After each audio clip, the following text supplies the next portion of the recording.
হলেও ভিডিওতে ভয়েস দেওয়া হয় না, কারণ করে এখন আমি মাংস কেটে নিচ্ছি, তাই দুজনের জন্য ভাত ভাজি করে নিলাম। এই শীতে শুনে করিয়ে চলে এসেছি হসপিটালে। এখন আর সেরকম ভাবে বারান্দায় যাওয়া হয় না। আজকে এন্ট্রি দিচ্ছে আমাদের ছোট ব্লগার। একটু মোবাইলটা হাতে দিয়ে গিয়েছিলাম, পরে দেখতে পেলাম উনি একদম কাহিনী করে ফেলেছে। হ্যালো এভরিওয়ান, আসসালামু আলাইকুম। মাসুমাস ব্লগ থেকে আমি মাসুমা আবারও চলে এলাম নতুন আরেকটি ভিডিও নিয়ে। অনেকদিন পর একটু রোদের দেখা পেলাম। সকাল সকাল ঘুম থেকে উঠেই বারান্দায় চলে গেলাম রোদ পোহাতে, কিন্তু এখন আর সেরকম ভাবে বারান্দায় যাওয়া হয় না। আর কিছুদিন পর তো এমনিতেও যাওয়া হবে না, কারণ কিছুদিন পর আমার বারান্দার সাইডে বড় বিল্ডিং হবে। তখন তো আমার শখের বারান্দাটাই হারিয়ে ফেলবো।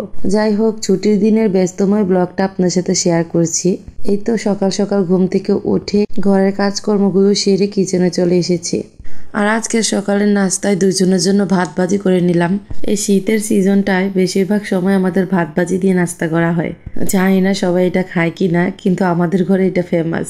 রাতের বেঁচে যাওয়া যে ভাত থাকে, সে ভাত ভাজি করে আমাদের সকালের নাস্তা হয়ে যায়। যারা খান নাই তারা পেঁয়াজ, টমেটো, কাঁচামরিচ দিয়ে ভাত ভাজি করে দেখবেন। আমিও বিয়ের আগে এগুলো খেতাম না, কিন্তু বিয়ের পর এটা শ্বশুরবাড়িতে খেতে খেতে আমারও প্রিয় হয়ে গেছে। যাই হোক, সকাল সকাল দুজনে একসাথে নাস্তা করে আপনাদের ভাইকে আমি পাঠিয়ে দিলাম বাজারে, আর আমি চলে এলাম টিউশনিতে।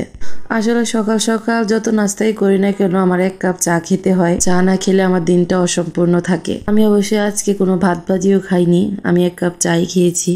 আর এদিকে দেখেন, টিউশনি করিয়ে চলে এসেছি হসপিটালে। কিছুদিন ধরে একটু অসুস্থ আছি, তো আমার ছোট বোনকে নিয়ে বাড়ির পাশে একটা হসপিটালে গিয়েছিলাম। ওইখান থেকে ডাক্তার দেখিয়ে আসতে আসতে আমার অনেকটা সময় চলে গেছে। এসে আবার তাড়াতাড়ি ঘরের কাজ করছি।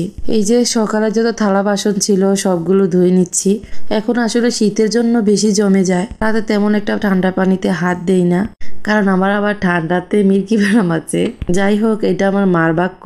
এদিকে আমার কিচেন রুম পরিষ্কার করে এখন আমি মাংস কেটে নিচ্ছি। আপনাদের ভাই বাজার থেকে মাংস নিয়ে এসেছে, এই জন্যই আমি আগে কিচেনটা পরিষ্কার করে নিলাম। কিচেনটা পরিষ্কার থাকলে আমার কাজ কাম করতে ভালো লাগে। তো এখানে আমি এক এক করে সবকিছু কেটে বেছে নিচ্ছি। এই তো কেটে কুটে বেছে বুঝে একদম রান্নায় চলে আসলাম। মনে হচ্ছে না খুব তাড়াতাড়ি কাজগুলো হচ্ছে, আসলে ততটা তাড়াতাড়ি হয়নি। আমি কাজকর্ম করে রান্না বান্না করতে করতে প্রায় 3টা বেজেছে। আসলে যতটা তাড়াতাড়ি দেখতে মনে হচ্ছে, অতটা তাড়াতাড়ি কিছুই হয় না। সবকিছু যদি এত তাড়াতাড়ি হতো তাহলে মেশিন টিপ দিলেই সবকিছু হয়ে যেত। তো যাই হোক, এই ভিডিওটা শনিবারের ভিডিও ছিল। আপনাদের ভাইয়ের ছুটির দিন ছিল। আপনাদের ভাই বাসায় ছিল বিধায় আমার কাজ করতে তত আলসেমি লাগেনি। বাসায় কেউ থাকলে আমার কাজ করতে ভালো লাগে, আর বাসায় যদি কেউ না থাকে কাজ করতেও ভালো লাগে না, খেতেও ভালো লাগে না। আসলে ভিডিও মেক করে রাখলেও ভিডিওতে ভয়েস দেওয়া হয় না, কারণ বাসার পাশে যে কাজ চলছে সেটা যে কবে শেষ হয় আর কবে যে আমার মাথাটা উদ্ধার হয়। মাইগ্রেনের ব্যথা নিয়ে এই আওয়াজ যে আমি কিভাবে সহ্য করছি আল্লাহই ভালো জানে। দিন রাত 24 ঘন্টায় আওয়াজ শুনতে হয়। এই তো রাতে বসে বসে এখন ভয়েসটা দিচ্ছি। আর এদিকে আছে গ্যাস নিয়ে ঝামেলায়। কোনো রকম মাংসটা কষিয়ে আরেক চুলায় ভাত বসিয়ে দিলাম। আর এই যে দেখেন, এমন কষা মাংসের খাদক হয়তো প্রত্যেক ঘরে ঘরে আছে, আর আজকে আমারটাও বাসায়। এত খোঁজাখুঁজির পর যদি একটু না দিই তাহলে কি হয়, তো একটু দিয়েই দিলাম। এই তো পাতিল ভরা আলু, কারণ আলু প্রেমী ফ্যামিলি আমরা।